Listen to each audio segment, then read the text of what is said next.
We click on the door, and the door, we want to animate this door so our character can open the door and pass through. So we go to physics tab, enable physics.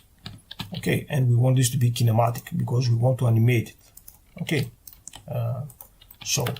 now we have a door that has kinematic physics, and we can animate it. How can we animate it? We can go to animation mode and create a new animation, like we did before. Okay, in this animation, let's rename this to something open door. Okay, and we're going to import the door in our timeline. Okay, and we want to animate the rotation Y. So this will open. Like before, this is the origin, and and we can click somewhere here and say we want this door to move from the current position, origin, okay, to 90 degrees, and that's it. And let's also add some easy interpolation. Let me save. And now, if that was just a simple door, normally what I would do is to go in this gate and add another collider, and let's add this collider, let's rename this collider to something like entrance. Okay, entrance. And I will move this collider somewhere here, and maybe scale it up a little bit like this. Move it in front of the door and up here, and in a normal situation we would create a collision event, a collision trigger between our character and this entrance collider, and we will trigger that open door animation, and the door would open.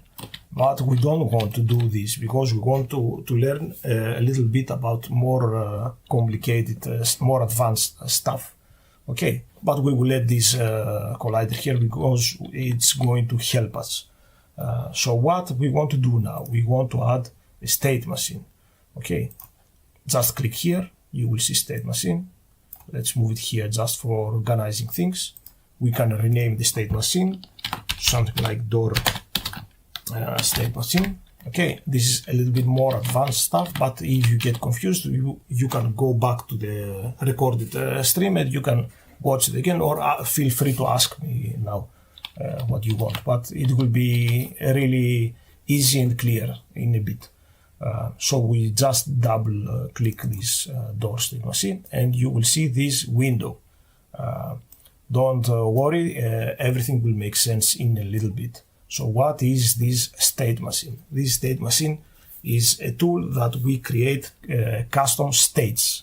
Okay, we don't create animations, we create custom states. So one state, for example, first of all, this blue icon means that this is the initial state, and when we start the game is in this state. Okay, so this state, what this state could be. This state is, for example, let's rename it. Names doesn't matter. Let's name it locked. So this first step is the door is locked. Okay, don't get confused. This is not animations. This is the logic, the states. So this door is locked. When we start the game, this door is locked. So this is the initial state is locked. Let's add another state. Another state could be the door is unlocked. Okay, and let's make, for example, this give it a nice color, and this make blue. Okay, and just we can just add another state, and another state is that the door is now open. Okay, so this is 3 states. We will see this a little bit later, so we will move this there for now. And how we can, let's make this green, how we can build a logic with this state machine. So first of all, we need to connect these each other. So we go here in the connector and we click here and drag to the next state. So from locked to unlocked, and we click here to unlocked and we go to the open state. So from unlocked to open. Okay, so now we have just connect these together. There is no any functionality, no any logic yet. We just connect it. So now we have to understand how we want to make the game and push and jump from the locked state to unlocked state, which means which are the rules that we want to make this door be unlocked. And one very easy rule that we can add here is by clicking on this connector. And you see this is the familiar timeline trigger thing you had in animation. And we click in the thunder and we see all the available triggers that we had inside the animations. Okay, it's exactly the same triggers. So for this, to build this logic, we need a comparison event. So I will tell you what a comparison event is right now. So we're going to click on result is true continue, and we're going to click on more or equal. Okay, more or equal.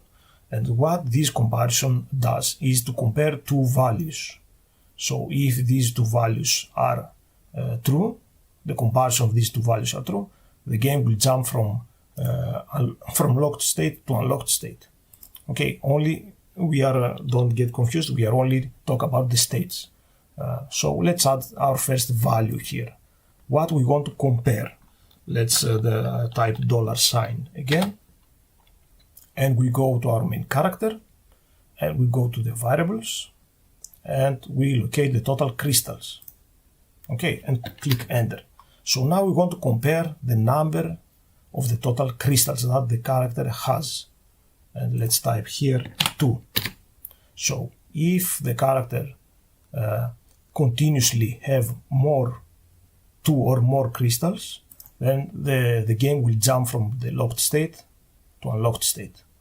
Okay, this is just the states. And in a few, we will connect this to animations. And now the door, now let's say that our game is in the unlocked state. So how we can jump to open state, so to open the door, all right? We click here again, and we create this time a collision event, collision started. And the first object that we want to add here is the main character. And the second one is this green collider that we have named it entrance. So let me do this real quick and I will explain you the logic. So because this collider is somewhere here and it's very difficult to find. So let's type here entrance. Okay, entrance. And MANU is filtering the results and we find the entrance collider. That's why it is important to give names that you can remember. And this is it. The statement is finished. Okay, and let me explain you a little bit the logic now. So when the character approaches the door, cannot pass because the game is in locked state. Okay, so but if the character has 2 crystals or more, we are in the unlocked state. And if the character has these crystals and we are in the unlocked state and starts colliding with this, then the door will open. But right now this is only the logic. We didn't link this logic to the animation yet. So how to link this? Let's go to open door animation that we have created before. This is the animation. If you don't remember which is one, and we go to triggers in this animation and we add a new trigger. And now we want an event that has to do with state machine. Okay, here is where the state machines are used. So let's add this state machine, and the game asks us which state machine you are referring to. The game doesn't know, so we find this door state machine that we have just created, and now the game asks which state you want to open the door, which state should be started to play this animation. Okay, this is the open.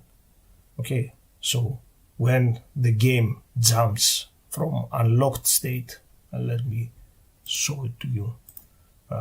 when the game jumps from the unlocked state to open state, then this animation, that animation will start, okay, and will open the door.